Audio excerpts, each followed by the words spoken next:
Imagine you're on your deathbed, and standing around your deathbed are the ghosts representing your unfulfilled potential, the ghost of the ideas you never acted on, the ghost of the talents you didn't use. And they're standing around your bed, angry, disappointed, and upset.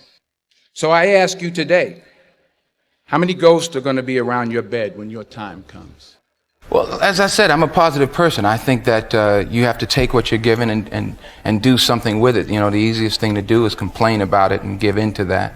But I try to turn that into something positive, and so far it's worked for me. Fail big. That's right. Fail big.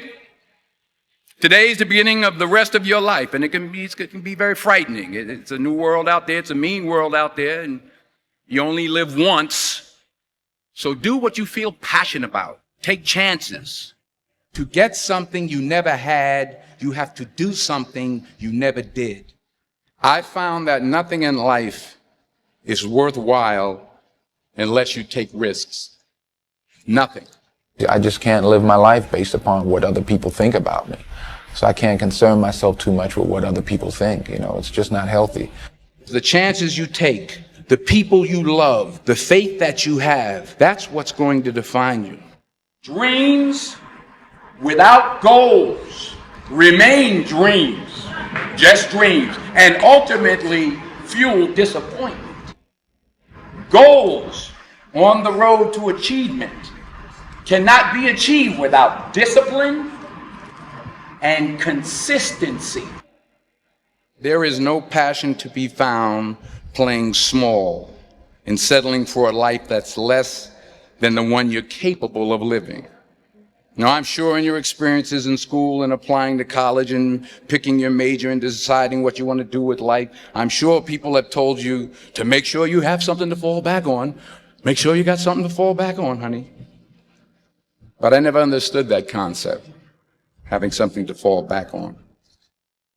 If I'm going to fall, I don't want to fall back on anything except my faith. I want to fall forward. I figure at least this way I'll see what I'm going to hit. Fall forward. Thank you for mercy. Thank you for understanding. Thank you for wisdom. Thank you for parents.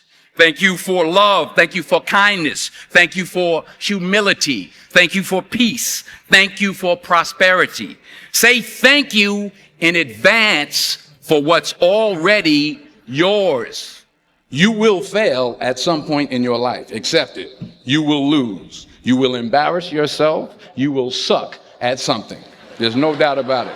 Embrace it because it's inevitable. Reggie Jackson struck out 2,600 times in his career, the most in the history of baseball. But you don't hear about the strikeouts. People remember the home runs. Fall forward. Thomas Edison conducted 1,000 failed experiments. Did you know that? I didn't know that. Because the 1,001st was the light bulb. Fall forward. So don't be afraid to go outside the box. Don't be afraid to think outside the box. Don't be afraid to fail big, to dream big. You've invested a lot in your education, and people have invested in you. And let me tell you, the world needs your talents. Man, does it ever. I just got back from South Africa. It's a beautiful country, but there are places there with terrible poverty that need help. And Africa is just the tip of the iceberg. The Middle East needs your help. Japan needs your help. Alabama needs your help. Tennessee needs your help. Louisiana needs your help. Philadelphia needs your help. The world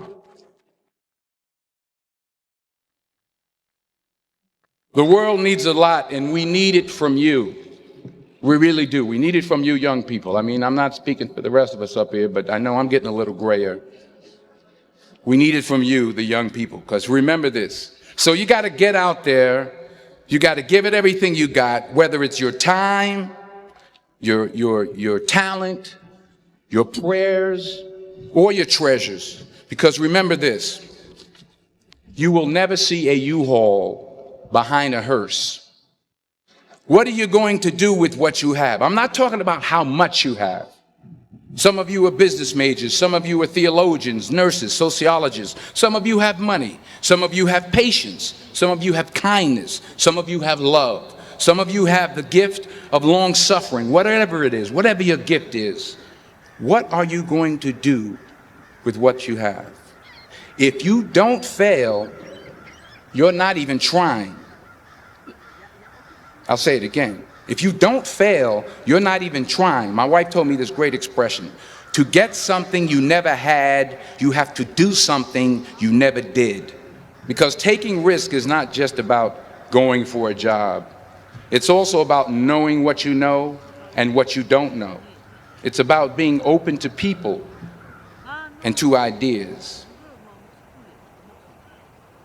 40 years ago, March 27th, 1975, it was 40 years ago, just this past March, I was flunking out of college.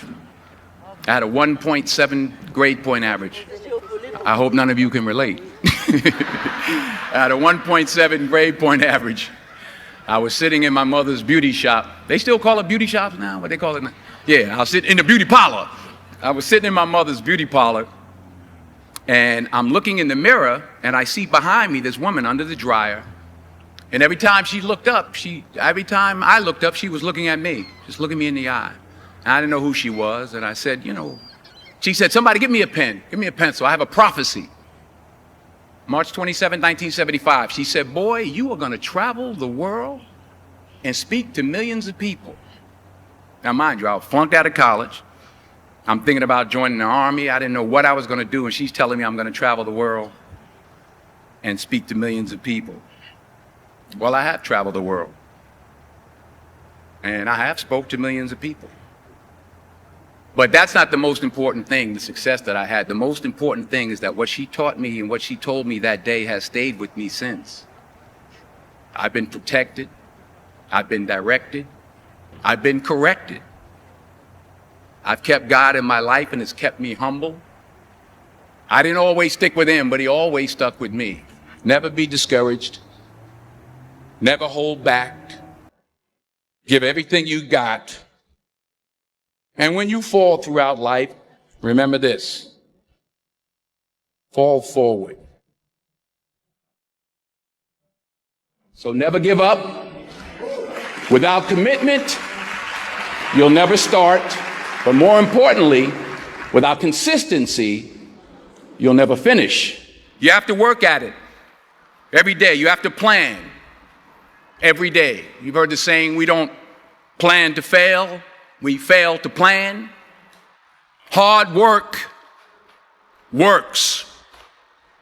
Working really hard is what successful people do.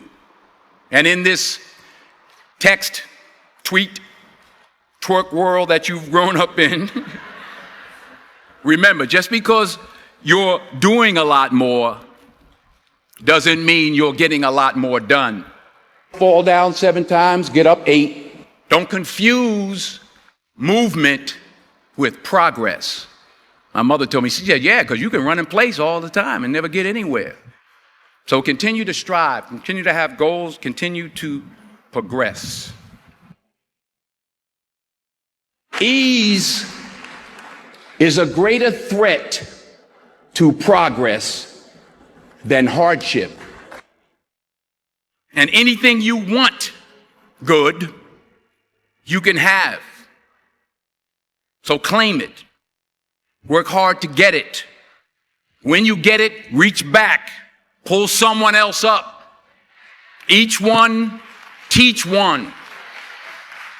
Don't just aspire to make a living.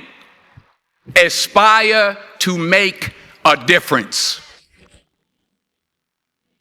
Ease is a greater threat to progress than hardship. So keep moving, keep growing, keep learning. See you at work.